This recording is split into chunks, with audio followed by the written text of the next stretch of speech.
suppose lots of teams, Widnes included, will feel they've benefited from the week off, Denis, but I look at Catalan and I think perhaps of all the teams in Super League, they'll be the team most wanting that week off. Well, they've had some injuries and they've had, like I say, they just need to reset their... Talking to Lauren after the game, they need to just reset themselves, like break that cycle of week in, week out and not trying to find a win. So it's a tough ask for us, like I say, it was one of those... I don't know how they do the fixtures, I don't know where they get the system from or how it works. Like I say, it just seems like a strange one that two teams play each other that weekend and then get themselves put together when there's enough chances to do something different. But they're a side, they're a good side, they've got a lot of good quality players, they've got players with lots of experience and they're in a hole at the moment. Like I say, you know, they don't lose that many games, but I think they've got the quality to be able to climb out of that, especially at home. Our challenge this week is to do the things we did really well, to be able to control them certain parts of the field, to stop their go forward, to stop the speed of their play, and they're the things that we've got to do again. But I think it's going to be another step up in intensity, moving to the eights.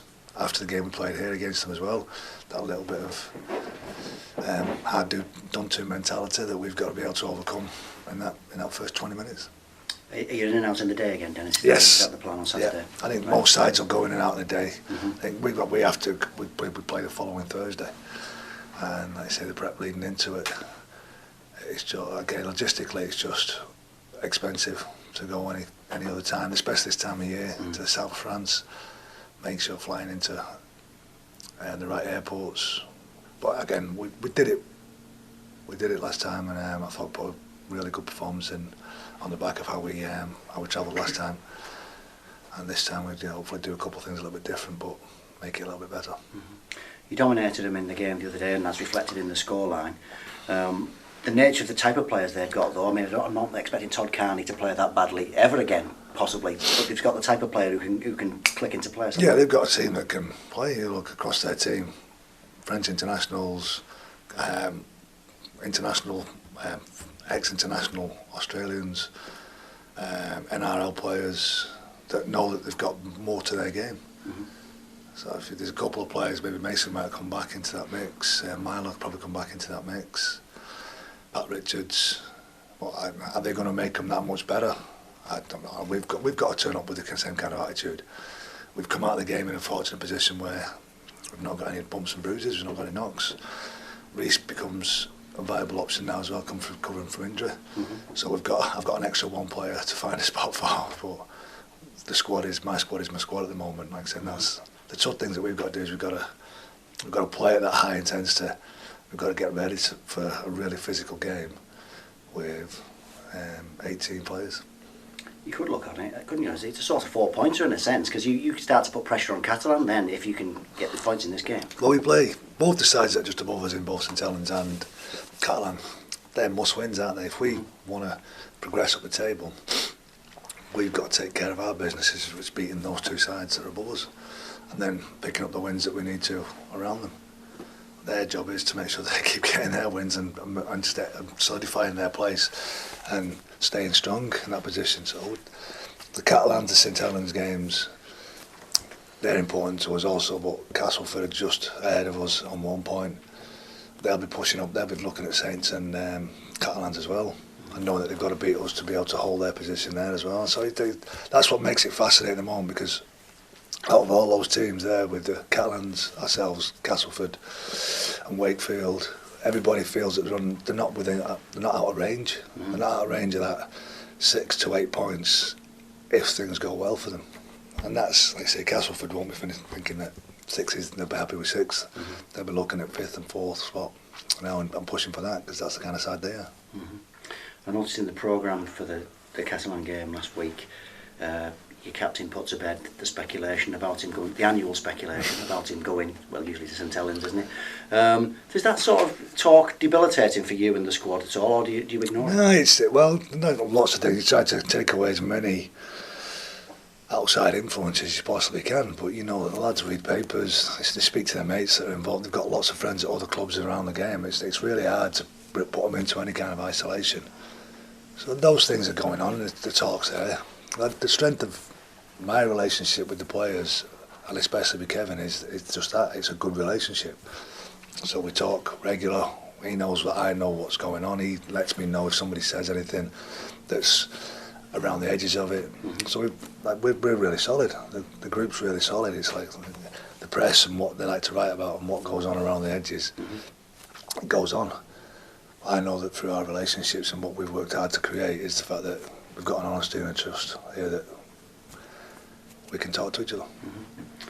And if there are clubs who are looking at your players and admiring them, that's a kind of flattery in a way, isn't it? Well, everybody, like I say, everybody looks at where the next players are coming from as well. Like I said, there's not a massive pool of players in the game over here. I think that's one of those things that on another day you try and address the fact that, like I say, where do we find players from, how we create enough players.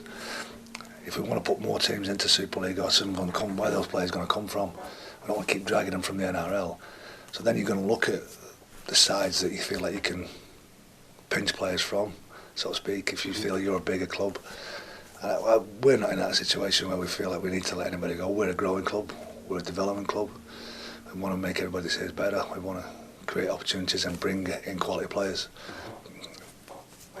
That's just the nature of the game, that everybody's looking around and they're probably looking at ourselves. Wakefield, Cass have been pulled to pieces a couple of times because of the quality players that they've managed to pick up and how they developed them. So yeah, it's flattery in one way. It makes it even harder work though in another, because you're having to keep on top of those things. What about Widnes in terms of further recruitment for next season, Denis? How do you set in terms of your budget and what you think you need for the team next year? Well, I'm always on the lookout for players. And like I said, this is not something where we have a recruitment push at certain points of the year. We're a pretty solid group, and that's one of the things that I'd like to build. I see this as a development. Again, the coaching staff and everything that I put in place is about developing the people that we've got. If I feel that we can't develop any more, then I need to recruit, then I will. But that's the priority, is developing. And like I say, next year we've just brought Greg in. We've got Tom Armstrong coming in from Lee. I'd always love to put in another element of quality people to add to competition to places. That would probably look at being somebody in the back row. If I'm honest, and like I said, that could be my next target, just finding another back rower. You brought two props in the course of the season, in Jack and Greg. How do you feel that they've been going for you? I think Greg's a Super League player. I think he's, like I say, he lacked some game time or opportunities this year with him because of the quality of their roster. But he's somebody that we've had our eye on a couple of times. We've looked at bringing in on loan, but we just couldn't meet the target budget. So we were looking for at certain times when we wanted to bring him in. He's just a quality player and does all the little things really, really well. And I think there's more to his game that will develop, that's been in him all the time. But like I said, as he plays more, that'll come through. I think Jack's the same. He came off the back of a really slow start. He didn't really have an off season. He had a slow start to the year with the NRL club he was at, and he's just coming to grips with the English game. Like I said, the ruck's a little bit different. The interpretations from the referees. There's been a few penalties in him. The style of play is a little bit different, but he can play. He's got a real good pre-line pass. He can offload. He's hard to put down. He doesn't make mistakes defensively. I think there's so much more to come from Jack. I think what we've seen over the last 2 or 3 weeks, we've started to see the player that we went after and we saw in the NRL. And I think there's loads more to come from Jack. You've got 1 or 2 young forwards who've been in and around your squad, your 19, because they basically have to be in the last few weeks. The Chapelhouse I'm basically talking about. To have someone like Jack around with the NRL experience and Greg with his experience in Super League, it's got to be good for their development. It's good that they're in that mix. They're in that mix. Like I say, what they've done this year, both the Chapelhouse boys, and your Brad Walker's, your Danny Walker's been in there as well. Your Chamberlain's had some game time in there as well.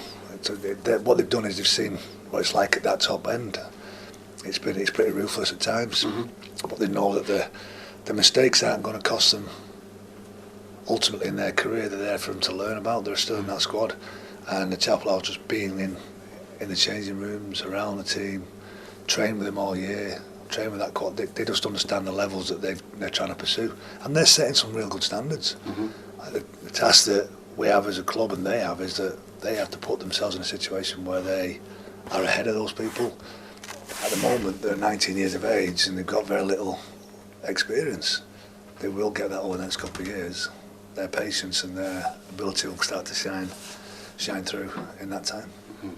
I understand, you can correct me if I'm wrong here, but I think Ted Chapel-Howe and Ed Chamberlain, because of the extremely complicated rules on dual registration, are still allowed to play for either club, is that right? Yes, that's right, yeah. Right.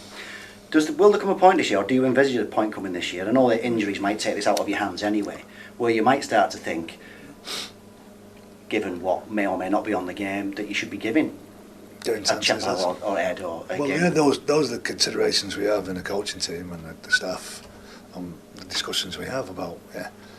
At the moment, our focus is on this year still. Our focus is on finishing in the best possible place that we can finish. By putting the best possible team we can on the field every single week. Everybody wants to play. And I said, then the choices become mine about whether I feel that the experience is more essential to Ted and Jay, Ed, Brad Walker, who comes back from Australia in the next couple of weeks. Those kind of lads, giving them opportunities to taste Super League at that level in the Super 8s is more important to us long term. So it might be, if we're going well, it might just be one or two of them. But if we're not, or I feel that there's so much more and they don't deserve to be in the team, then I'll just pick the team that I feel that we need to get the result that we're after. But ultimately, everybody we want to win. I think I'm right in saying you had 3 players in the 17 that played for Great Britain Academy at the was it England or Great Britain Academy? England Academy at the weekend against Australia. They got well beaten in the end, but that is one thing's indicative of the progress you've made on that side of things over the last few years. Surely that's it. Well, having that many players in the touring squad, outside of Wigan, we've got the second most players in that squad, and we still should have really. And Ollie would have been part of that mix as well if he'd have been fit. So as a group of players, yeah. We really have. And when you look at the last couple of results, we beat Hull here, we beat Catalan here. Without those 5 or 6 players, it would be usually in our under-19s. We've started to see some real benefits from how hard we've worked in our recruitment of our academy players and our development of our academy players. That's only going to enhance us in the future. I say, it's not next year, it's maybe not even the year after. You look at those lads being 18 years of age and a big group of them. Once they've come and got some experience, the experience of being in Australia and having the captain of the team on the field, having a 9 out there as well, it's important for us as a group to keep hooking onto that and keep working and creating more of those players. I just want to ask you one non-Widnes related question really. We now know that Warrington are going to play Hull in the Challenge Cup final. That's got some potential as a game of rugby league, hasn't it? I think over the last couple of years as well, and this is not having to go to the final. The teams that were in there now, they got to the final. But the Challenge Cup final's been not a dead rubber. I say it's not been the game that we should see as the pinnacle. Like I say, when you look at the grand final and you know that those teams that have worked there are probably the 2 best sides. There is a way to get into the Challenge Cup final without doing it the hard way, so to speak, and maybe getting lucky on one win. This year you've got 2 sides that, like I say, they're sitting first and third in the table. And that's how that's what people want to see. I say I'd have loved us to have been there, and what if, because we were so close against Warrington in the quarter-final. But as somebody who loves to watch rugby league, you hope that has all the makings of being a great physical final, a great rugby league game. 2 pretty contrasting styles as well, the way the game is played. But both sides that want to win. So it's going to be. I think it's got the hallmarks of being, hopefully, a sensational final.